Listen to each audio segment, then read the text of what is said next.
एक बात बताइए, आप बाजार जाते हैं, वहाँ से पैकेट की कोई भी चीज़ खरीद लेते हैं, अपने लिए, बच्चों के लिए, बुजुर्गों के लिए, यानी किसी के लिए भी। अब यदि बाजार से आपने एक प्लास्टिक का डिब्बा खरीदा तो अपनी आंखों से देख सकते हैं, हाथों से छू सकते हैं, उसको दबा के देख सकते हैं कि डिब्बा कैसा है, प्रयोग के लायक है कि नहीं। लेकिन यदि आप डिब्बा पैक कोई खाने की चीज़ खरीदते हैं तो आपको कैसे पता चलता है कि वो खाने लायक है कि नहीं? आपको कैसे पता चलता है कि आप जो खरीद रहे हैं वो आपके शरीर में जाने के बाद क्या करेगा? आप में से कुछ लोग कहेंगे कि अरे डब्बा पे लिखा रहता है पैकेटवा पे। ये अलग बात है कि पढ़ता शायद ही कोई है। और कुछ लोग जो पढ़ भी लेते हैं, आगे की तरफ बड़ा बड़ा लिखा होता है तो वहाँ तो खाली अच्छी अच्छी बातें होती हैं। मगर सवाल तो ये भी है कि जो आगे भी लिखा है वही अंदर है कि नहीं? आप बाजार से कोई भी चीज़ खाने वाली किसके भरोसे खरीदते हैं? क्या आपने कभी सोचा है? क्या आपको पता भी है कि आप जो खांची भर भर के बीमारियां लेकर घूम रहे हैं, रोज रोज डॉक्टर के यहाँ चक्कर काट रहे हैं, वो कहाँ से आ रही हैं? मूल सवाल ये है कि बाजार में बिकने वाली खाने पीने की कोई भी चीज़ जब आप खरीदते हैं तो भरोसा किसका होता है? घर में जब खाना पकता है तो परिवार के उस सदस्य पर भरोसा होता है कि माता जी हैं, पत्नी हैं, बहन हैं, दादी हैं, कोई भी है या फिर पुरुष ही हैं, वो खाना बना रहे हैं तो वो खाने में जहर नहीं मिलाए होंगे, तभी खाते हैं ना। और जब बाजार से कोई चीज़ हम खरीदते हैं, खासकर पैकेट वाला, तो हमें भरोसा सरकार से मिलता है। हम ये सोचते हैं कि हम टैक्स भरते हैं, सरकार इसीलिए पैसा वसूलती है ताकि हमारी रक्षा करे, सुरक्षा करे। सरकार इन चीज़ों पर नजर रखती होगी कि कंपनियां क्या बेच रही हैं, उन्हें सरकार देख रही होगी, उसकी निगरानी में होगी, जांच हो रही होगी। और सीधे सीधे कहें तो हमारे देश में एक जो संस्था है, food safety and standards authority of India यानी FSSAI, हम इसी के भरोसे खाने पीने की चीज़ों को खरीद लेते हैं। लेकिन हाल ही में इस संस्था को लेकर, मोदी सत्ता को लेकर और बड़का बड़का धन्ना सेठों को लेकर, यानी इन तीनों के गठजोड़ को लेकर जो रिपोर्ट सामने आई है वो बता रही है कि किस तरीके से सब के सब मिलकर अपने मुनाफे के लिए आपको मार डालना चाहते हैं और मार भी रहे हैं। एकदम आसान भाषा में ये पूरा खेल आपके सामने प्रस्तुत करूंगा। द रिपोर्टर्स कलेक्टिव ने खोपड़ी चकरा देने वाला किस्सा खोलकर सामने रख दिया है। और कहानी बस इतनी नहीं है, सरेआम बाजार में लाभकारी जहर बेचा जा रहा है। आप बीमार पड़ेंगे तो क्या करेंगे? दवाई खाएंगे। दवा को लेकर अपनी एक बड़ी मुसीबत है। हाल ही में मध्य प्रदेश में लगभग 22 बच्चों की मौत हुई जहरीली दवा के कारण। वो दवा भी आप किसके भरोसे खरीद रहे थे? सरकार के भरोसे। और सरकार किसके भरोसे है? चुनावी चंदे के भरोसे। आप अपने घर के बच्चों की आंखों में आंखें डालकर मध्य प्रदेश की घटना को याद करिए। जहरीला सिरप पीने की वजह से 22 परिवार सूने हो गए, वहां मातम पसर गया। और मध्य प्रदेश की डबल इंजन सरकार को इतनी भी शर्म नहीं आई कि अपने स्वास्थ्य मंत्री का इस्तीफा ले लें। मैं अक्सर कहता हूं कि इन लोगों की चमड़ी बहुत मोटी है। किसी की मौत या फिर बहुतों की मौत से भी कोई असर नहीं होता। जेब भरनी चाहिए, कुर्सी बनी रहने चाहिए, बस। इस मामले को लेकर एक वकील सुप्रीम कोर्ट गए थे और सुप्रीम कोर्ट में भारत के चीफ जस्टिस ने याचिका के साथ जो किया और मोदी सरकार के वकील ने जो तर्क दिया, वो दोनों सुनकर आप सर पीटना पड़ जाएगा और समझ नहीं आएगा कि हम बाजार से कोई चीज खरीद कर खाएं या फिर ना खाएं, चाहे वो चिप्स हो, बिस्किट हो, कोल्ड ड्रिंक की बात हो या फिर दवाएं ही क्यों ना हो। और यदि खाएं तो किसके भरोसे? क्योंकि हम जिसके भरोसे हैं उसका कोई भरोसा नहीं है। वीडियो को आखिर तक देखिएगा, आपको पता चलेगा कि किस तरीके से बड़ी बड़ी कंपनियां अपना जेब भरने के लिए आपको टोपी पहनाती हैं, भ्रम में रखती हैं और इसमें सरकार का भरपूर साथ है, बल्कि सरकार शामिल है। आगे बढ़ने से पहले आप सभी से एक छोटी सी अपील है, पहली बार है तो चैनल को सब्सक्राइब करके घंटी बजा दीजिए टन से। हर एक वीडियो को लाइक और शेयर करना जरूरी है और इसको तो ज्यादा ही जरूरी है। ये सारे काम बिल्कुल फ्री है, 2 सेकंड लगता है, अभी कर लीजिए। इसके अलावा आपको पता है कि हम किसी धन्ना सेठ या राजनीतिक दल के दम पर नहीं चलते, तभी खुलकर आपके मुद्दों पर बात हो पाती। हमारा काम पसंद आता हो तो इसके QR कोड या फिर मोबाइल नंबर का प्रयोग करते हुए जो भी हो सके आर्थिक सहयोग भेजने का प्रयास जरूर करें। बहुत बहुत धन्यवाद। बाकी गोदी मीडिया जिंदाबाद है, वो कभी इन मामलों पर चर्चा नहीं करेगा क्योंकि उसे तो कंपनियों और सरकार का ढोल बजाना है। एडवोकेट विकास तिवारी ने एक जनहित याचिका यानी PIL सुप्रीम कोर्ट में लगाया था। हाल ही में मध्य प्रदेश और राजस्थान में जहरीला सिरप पीने की वजह से लगभग 22 बच्चों की मौत हो गई। इसे लेकर विशाल तिवारी सुप्रीम कोर्ट पहुंचे और उन्होंने सुप्रीम कोर्ट से कहा कि सुप्रीम कोर्ट की अध्यक्षता में राष्ट्रीय न्यायिक आयोग या स्पेशल कमेटी का गठन करिए जिससे इस मामले की जांच हो तथा सुप्रीम कोर्ट के किसी पूर्व जज की निगरानी में CBI को पूरे मामले की जांच सौंपी जाए ताकि निष्पक्ष और पूरी निगरानी हो सके। इस पर मोदी सरकार के वकील यानी सॉलिसिटर जनरल तुषार मेहता ने कह दिया कि राज्य इस मामले की जांच करने में सक्षम है जी, और किसी जांच की जरूरत नहीं है और वो लोग कार्रवाई कर रहे हैं। और ये जो वकील साहब हैं विशाल तिवारी, इनकी आदत है अखबारों की खबरों के आधार पर जनहित याचिका लगा देते हैं। इसके बाद चीफ जस्टिस ने पूछा कि आपने कितनी जनहित याचिकाएं लगाई हैं विशाल तिवारी जी? तो विशाल तिवारी ने जवाब दिया कि 8 या 9। फिर तुरंत चीफ जस्टिस गवई और जस्टिस के विनोद चंद्रन की खंडपीठ ने इस याचिका को खारिज कर दिया। यानी उन्हें इन 22 बच्चों की मौत पर जहरीले सिरप के मामले पर किसी जांच की जरूरत समझ में नहीं आई। मोदी सत्ता का यह बहुत पुराना हथकंडा है। जो भी सवाल करे, आलोचना करे, उसके सवालों का जवाब देने की बजाय उसी पर हमला करो। वही तरीका सरकारी वकील ने भी अपनाया। मगर सवाल यह है कि ऐसे मामलों में सीबीआई जांच क्यों नहीं होनी चाहिए? क्या देश की जांच एजेंसी सिर्फ विपक्ष के नेताओं को टॉर्चर करने के लिए है या फिर किसी सेठ को धंधा दिलवाने के लिए? सेठ जी को जो कंपनी चाहिए उसके मालिक के यहाँ छापा मारो, उसको टॉर्चर करो, मजबूर करो, डराओ, धमकाओ कि वो सेठ जी के नाम अपनी कंपनियां कर दे।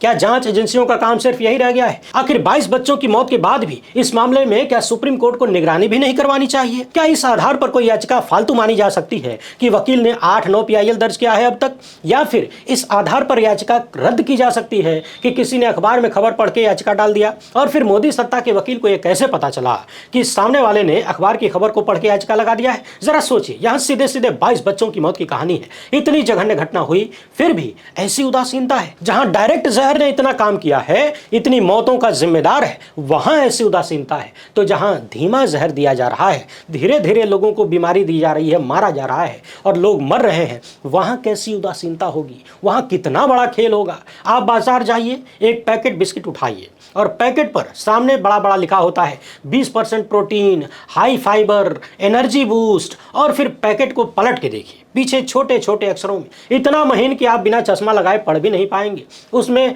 लिखा होता है कि 13 ग्राम शुगर है 100 ग्राम के बिस्किट में, यानी 3 चम्मच से भी ज्यादा चीनी। मतलब सेहत का कब्रिस्तान, वो भी चमकदार पैकेट में। और ये कहानी सिर्फ एक बिस्कुट की नहीं है, ये कहानी है उस पूरे सिस्टम की जो आपके खाने के नाम पर मीठा जहर परोस रहा है। और सरकार जिसका काम है आपको बचाना, वो इस साजिश में शामिल है। दरअसल भारत में FSSAI नाम की एक एजेंसी है जो आपके खाने की सुरक्षा देखने के लिए बनी थी, लेकिन अब वो खाने की सुरक्षा नहीं, कंपनियों के मुनाफे की सुरक्षा कर रही है। 2014 में इस एजेंसी के एक्सपर्ट्स ने सिफारिश की थी कि सभी प्रोसेस्ड फूड पैकेटों पर फ्रंट ऑफ पैक लेबल यानी FOPL होना चाहिए। यानी अगर बिस्कुट में ज्यादा चीनी है, नमक है या वसा हो तो पैकेट के आगे साफ साफ बड़ा बड़ा लिखा जाए high sugar, high salt, high fat, ताकि ग्राहक को, आपको पहले ही पता चल जाए कि जो खाने जा रहे हैं उसका असर आपके शरीर पर, आपके जीवन पर क्या होगा। यह नियम दुनिया के कई देशों में लागू हो चुके हैं। चिली, अर्जेंटीना, फिनलैंड जैसे देश यही करते हैं।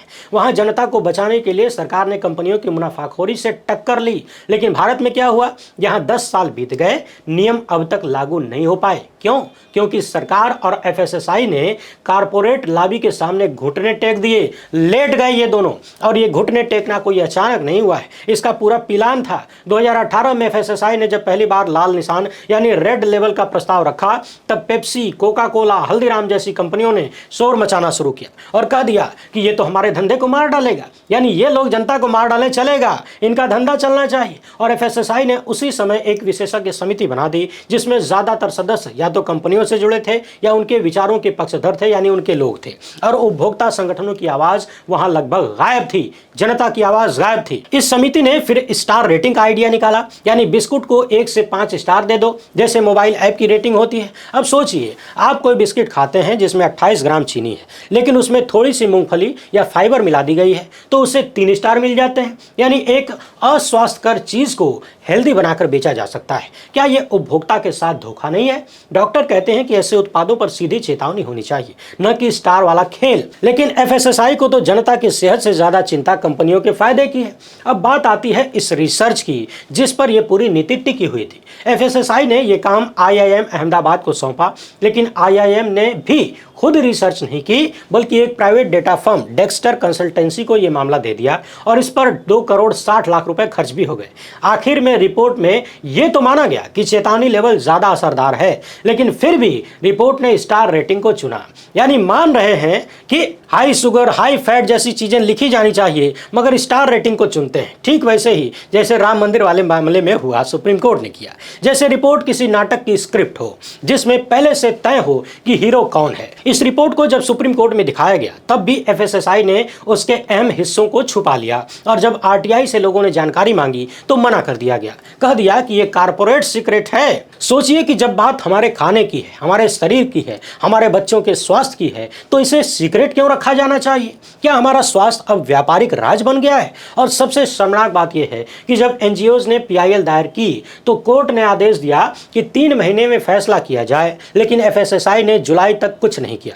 फिर 3 महीने की और मोहलत ले ली और अब अक्टूबर आ चुका है, लेकिन बाजार में बिस्कुट, नमकीन, सॉफ्ट ड्रिंक सब बिना किसी चेतावनी के धड़ल्ले से ठेले जा रहे हैं और हम आप उन्हें खरीद खरीद के रेले जा रहे हैं और सरकार इस पर खामोश है। क्या ये खामोशी जानबूझकर है? जरा सोचिए, भारत में 10 करोड़ से ज्यादा लोग डायबिटीज से जूझ रहे हैं और हर 4 में से 1 व्यक्ति प्री डायबिटिक है। डब्ल्यूएचओ कहता है कि भारत में 56.4% बीमारियां गलत खान पान की वजह से हो रही हैं और सरकार कहती है स्टार रेटिंग से काम चल जाएगा। यानी जैसे किसी जहर की बोतल पर मुस्कुराता हुआ चेहरा बना दो ताकि लोग डरे नहीं और पी जाएं। अब यही हो रहा है, खाने के नाम पर मौत बिक रही है और न कोई ब्रेकिंग न्यूज़ है, न कोई चैनल की डिबेट है, क्योंकि इस कहानी के पीछे जो कंपनियां हैं वही मीडिया को विज्ञापन देती हैं और वही सत्ता में बैठे लोगों को फंडिंग भी करती हैं। यानी जनता 3 तरफ से घिरी हुई है, खाने से बीमार, चैनल से गुमराह और सरकार से लाचार। और यही वजह है कि हमें सवाल पूछना पड़ेगा, बार बार पूछना पड़ेगा, क्यों नहीं बताई जाती खाने की असली सच्चाई? क्यों छुपाए जाते हैं चीनी, नमक और फैट के आंकड़े? क्यों नहीं लागू होता FOPL? और क्यों FSSAI अब जनता की एजेंसी नहीं रही बल्कि कंपनियों की लॉबी बन गई है? अगर कानून के नाम पर सिर्फ रेटिंग दी जा रही है और चेतावनी गायब है तो समझ लीजिए कि ये लोकतंत्र नहीं, प्रोसेस्ड फूड माफिया का राज है। और जब तक हम जनता इस जहर के खिलाफ आवाज नहीं उठाएंगे तब तक हमारे बच्चों का भविष्य और हमारा भविष्य दोनों इस सिस्टम के पैरों तले कुचले जाते रहेंगे। अब जरा उस पर्दे के पीछे झांकिए जहां जनता के स्वास्थ्य की कीमत पर लॉबिंग, लीपापोती और लीगल घालमेल से कानून को नकल का बच्चा बना दिया गया है। FOPL यानी फ्रंट ऑफ पैक लेबलिंग, जो भारत के करोड़ों उपभोक्ताओं को खाना खरीदते वक्त सच बताने वाला एकमात्र ईमानदार जरिया हो सकता था, उसे कैसे उद्योगपतियों की घबराहट, सरकार की चुप्पी और एजेंसी की मजबूरियों ने मिलकर फाइल में दबा दिया, ये जानना जरूरी है। और इस सिस्टम की असली चालबाजियां यहीं उजागर होती हैं। शुरू से देखिए, 2013 में दिल्ली हाईकोर्ट ने FSSAI को आदेश दिया कि स्कूलों के बच्चों के लिए हेल्दी खाना सुनिश्चित किया जाए। यानी शुरुआत स्कूलों के बच्चों से हुई, लेकिन जैसे जैसे मामला आगे बढ़ा उद्योगपतियों की आंखें फड़कने लगी। 2018 में जब FSSAI ने ड्राफ्ट जारी किया जिसमें कहा गया कि high fat, high sugar, high salt products पर रेड टैग लगेगा, तभी कंपनियों ने लॉबिंग शुरू कर दी और चंद महीनों में सब पलट गया। मसौदा होल्ड पर चला गया और फिर एक और समिति बनी जिस पर कॉर्पोरेट प्रभाव साफ साफ देखा जा सकता था। ध्यान दीजिए कि एक FSSAI स्टेक होल्डर मीटिंग में उद्योग से जुड़े लोगों की संख्या उपभोक्ता संगठनों से 6 गुना थी। यानी जो लोग खानों पर उनकी सच्चाई बताने के पक्ष में थे वो अगर 1 की संख्या में थे तो ये छुपाने के पक्ष में 6 लोग थे, धंधेबाजों यानी सेठों के लोग थे। यानी कोई भी निष्पक्ष नीति बन ही नहीं सकती थी, क्योंकि टेबल पर बहस में एक पक्ष बहुत भारी था और जब टेबल पर एक ही पक्ष ज्यादा हो तो नतीजा पहले से तय होता है। अब आगे देखिए, FSSAI को चाहिए था कि इस पॉलिसी को किसी मेडिकल इंस्टीट्यूट को दें जांचने के लिए, उस पर नियम बनाने के लिए, जैसे एम्स या ICMR, लेकिन उसने अध्ययन के लिए चुना IIM को, अहमदाबाद को, जो हेल्थ पॉलिसी का विशेषज्ञ नहीं है। और फिर IIM ने इसे भी आउटसोर्स कर दिया एक private data firm Dexter consultancy को। यानी जो काम डॉक्टरों को करना था वो काम MBA वालों के हवाले था और ये डेटा उन्हीं उपभोक्ताओं पर आधारित था जिनका शिक्षा स्तर, स्वास्थ्य समझ और खर्च करने की क्षमता एकदम अलग थी। उस रिसर्च में माना गया कि चेतावनी लेवल से लोग उत्पाद खरीदने से रुक सकते हैं, लेकिन फिर भी निष्कर्ष में कहा गया कि स्टार रेटिंग समझने में आसान है। अब आप खुद बताइए, चीनी ज्यादा है बोलना आसान है कि 3.5 स्टार समझना ज्यादा आसान है? किसको देखकर आपको समझ में आएगा कि इस बिस्किट के पैकेट में मीठा ज्यादा है यानी शुगर ज्यादा है? सच्चाई यही है कि यह निष्कर्ष उस दबाव का नतीजा था जो कंपनियों ने बनाया था और इसमें सरकार भी सहभागी थी। और इसलिए जब डॉक्टरों और पब्लिक हेल्थ एक्सपर्ट्स ने सुप्रीम कोर्ट और स्वास्थ्य मंत्रालय को चिट्ठियां भेजी तो उनका जवाब ही आया कि हम विचार कर रहे हैं। मतलब नीति नहीं है, केवल बहस चल रही थी। जनता की बीमारी पर चर्चा का भोज, लेकिन समाधान नहीं। अब बात आती है RTI की, यानी जनता जब पूछे कि इस नीति पर काम कहां तक पहुंचा है तो जवाब मिलता है कि ये व्यापारिक गोपनीयता है, ये थर्ड पार्टी इंफॉर्मेशन है। यानी एक सरकारी संस्था जिसने 2 करोड़ 60 लाख रुपया आपका सर्वे पर फूंक दिया, अब कहती है कि हम उस पर बात नहीं करेंगे, उसको सामने नहीं रखेंगे। एफएसएसआई ने बार बार आरटीआई को दरकिनार किया और यह साफ संकेत है कि एजेंसी पारदर्शिता से भाग रही है। और यही नहीं, 2022 में जब एफएसएसआई ने भारतीय न्यूट्रिशन रेटिंग यानी आईएनआर का प्रस्ताव रखा तो उसने डब्ल्यूएचओ द्वारा सुझाए गए न्यूट्रिएंट प्रोफाइल मॉडल को दरकिनार किया। डब्ल्यूएचओ जहां 250 mg सोडियम को सुरक्षित माना जाता है, वहीं आईएनआर में 450 mg तक की अनुमति दे दी गई। यानी भारत का मॉडल इंटरनेशनल स्टैंडर्ड से 3 गुना ढीला था और इसलिए कट्स इंटरनेशनल जैसे संगठनों ने इसे कमजोर और भ्रमित करने वाला बताया। अब जरा एक उदाहरण लीजिए, एक बिस्किट जिसमें 28.5 ग्राम चीनी है, उसमें थोड़ा सा मेवा मिला देने से वो आईएनआर सिस्टम में 2-3 स्टार पा सकता है, लेकिन उसी को चेतावनी लेवल सिस्टम में उच्च चीनी और उच्च वसा के तौर पर लाल टैग मिल जाता। यानी कंपनियां यहां पर छिपा नहीं सकती थी, लेकिन स्टार रेटिंग में सिस्टम छिपा लेता है, चेतावनी लेवल की पोल खुल जाती है और यही चीज कंपनियों को मंजूर नहीं थी। अब सवाल यह है कि अगर नीति को सही से लागू ही नहीं करना है तो फिर 14,000 सुझाव काहे के लिए मांगे गए थे? खाली प्रचार के लिए? 2 महीने के अंदर जब एफएसएसआई को इतने सुझाव मिले तो क्या उन्होंने इसे गंभीरता से पढ़ा भी या फिर कूड़ेदान में डाल दिया? हम सबको ये बात ध्यान में रखनी चाहिए कि भारत की 28% से ज्यादा वयस्क आबादी मोटापे से ग्रस्त है और हर चौथा व्यक्ति प्री डायबिटिक है। यहाँ तक कि बच्चे भी अब इस जाल में फंस रहे हैं। 10 से 19 साल की उम्र के बच्चों में प्री डायबिटीज के केस बढ़ रहे हैं और हमारे देश की प्रमुख बीमारियां अब खाने की वजह से ही हो रही हैं। Heart attack, diabetes, high blood pressure, ये सब प्रोसेस्ड फूड से जुड़ी हुई है। लेकिन सरकार की तरफ से कोई निर्णायक कदम नहीं उठाया गया और ये सब केवल इसलिए हो रहा है क्योंकि एफएसएसआई अपनी भूमिका से हट चुकी है। और इसे हटाया किसने?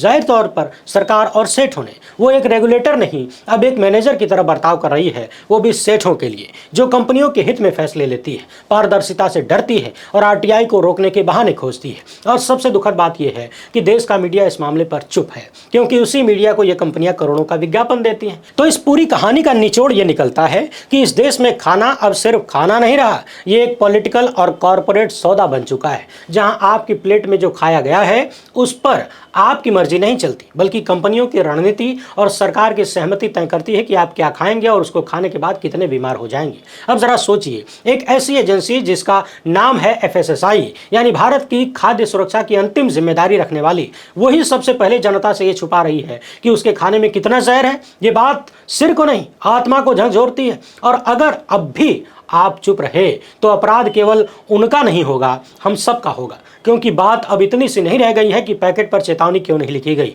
बात इतनी बड़ी है कि एक पूरी सरकार, एक रेगुलेटरी संस्था और मीडिया का इकोसिस्टम मिलकर आपको बीमार रखने की कोशिश कर रहे हैं, ताकि एक उद्योग चलता रहे। और ये उद्योग है प्रोसेस्ड फूड का, जिसकी कीमत सिर्फ आपकी जेब नहीं, आपकी किडनी, आपका लिवर, आपका दिल और आपकी पूरी जिंदगी चुका रही है, पूरी फैमिली चुका रही है। और गौर करिए, अप्रैल 2025 में सुप्रीम कोर्ट ने जब सख्त आदेश दिया कि 3 महीने में एफएसएसआई चेतावनी लेवल नीति पर अंतिम फैसला करे, तब लगा कि अब कुछ ठोस होगा। लेकिन जुलाई आते आते वही पुरानी कहानी दोहरा दी गई। समिति की रिपोर्ट अभी भी आनी बाकी है। आप चाहें तो रिपोर्टर्स कलेक्टिव की इस रिपोर्ट को गूगल पर जाकर सर्च करिए, कायदे से पढ़िए और देखिए कि किस तरीके से कंपनियों के मुनाफे के लिए आपकी जिंदगी खतरे में डाली जा रही है और डालने वाली है सरकार, एफएसएसआई। चुप मत रहिए। आपकी बीमारियां जो आपके शरीर में हैं, जिन्हें लेकर आप उठते बैठते हैं और झेलते हैं, उन सब में बड़े बड़े लोगों का हाथ है, बड़े बड़े लोगों का हिस्सा है। अपनी राय कमेंट बॉक्स में ज़रूर लिखें। पहली बार हैं तो चैनल को सब्सक्राइब कर लीजिए। हमसे जुड़ने के लिए बहुत बहुत धन्यवाद। जय हिंद।